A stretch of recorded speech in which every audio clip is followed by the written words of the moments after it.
A rocket brought down a military helicopter. Not in a war zone, on a Mexican highway.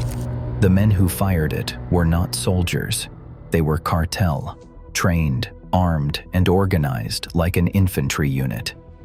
15 federal officers died that morning before the smoke cleared.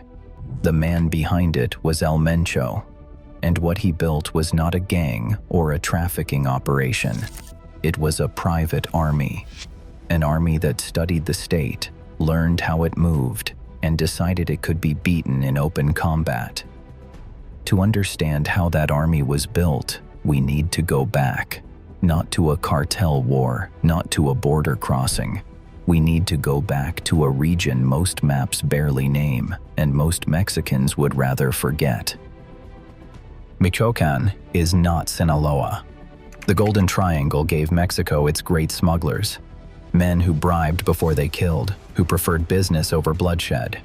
Michoacán produced something harder. A stretch of land called Tierra Caliente, the hot land, straddling 3 states where the government has never truly arrived. No economy is worth joining, no institution worth trusting. Only the land, the heat, and one lesson every child learns before anything else.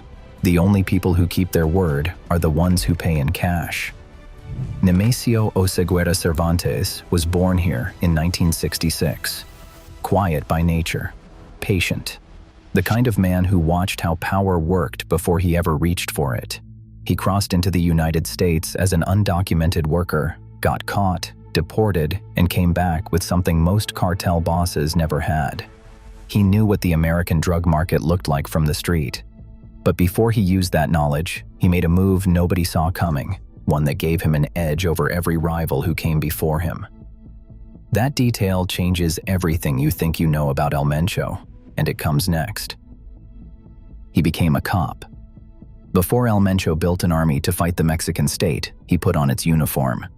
In the early 1990s, he joined the municipal police force in Guadalajara. Not for long, but long enough.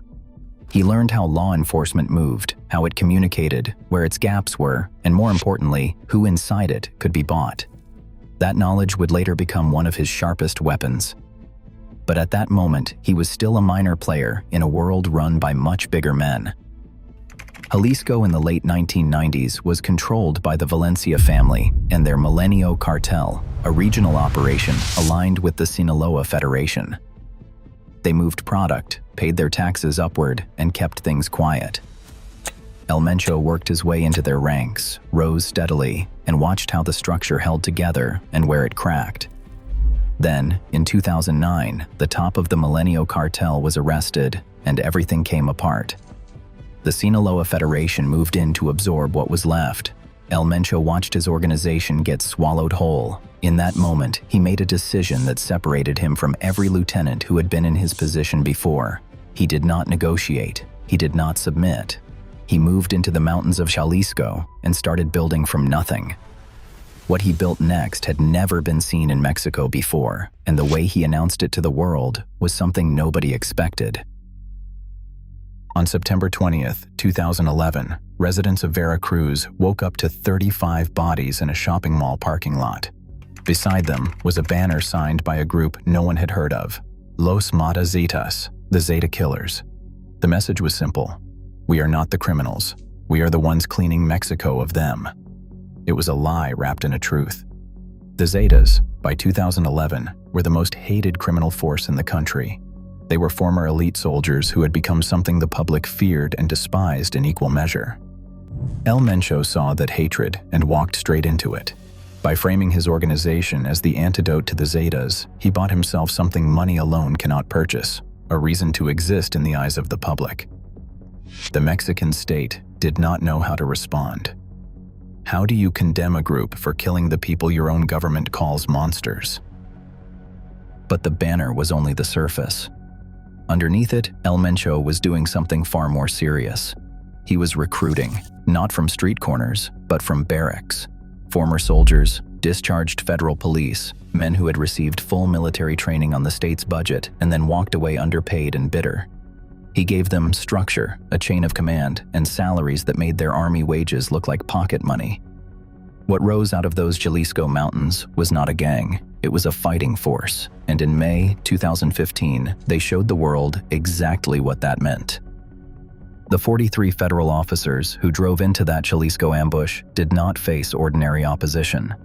The attackers were coordinated, pre-positioned on both sides of the road, and communicating on radios, not improvised, rehearsed. 15 officers died in under 30 minutes. 6 vehicles burned to the frame. The military helicopter that was called in and then shot down with a rocket-propelled grenade was not collateral damage. It was the point. The government scrambled. Roadblocks went up across 21 municipalities. Flights were grounded at Guadalajara Airport. Jalisco went under effective military occupation for 72 hours. El Mencho vanished. Now think about where those weapons came from.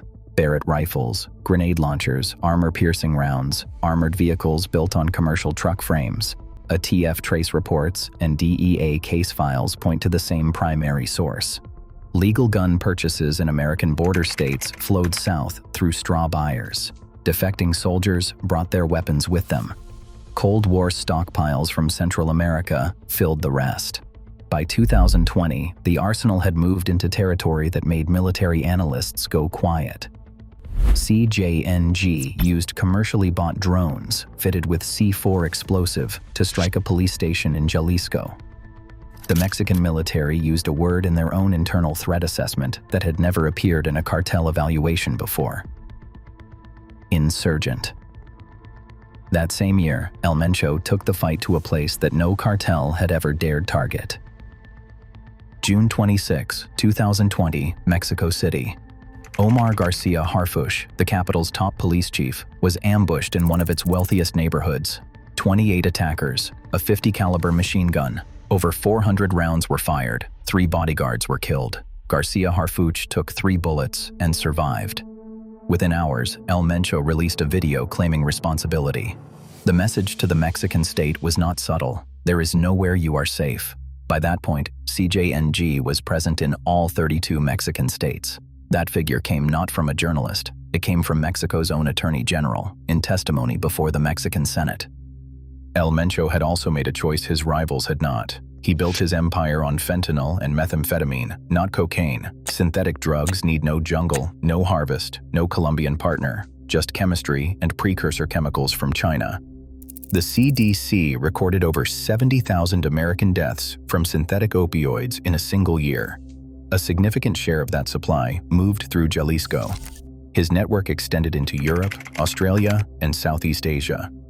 The DEA named him a national security threat. The reward on his head reached $10 million. He is still free. And the reason why is the part of this story that the Mexican government has never fully explained.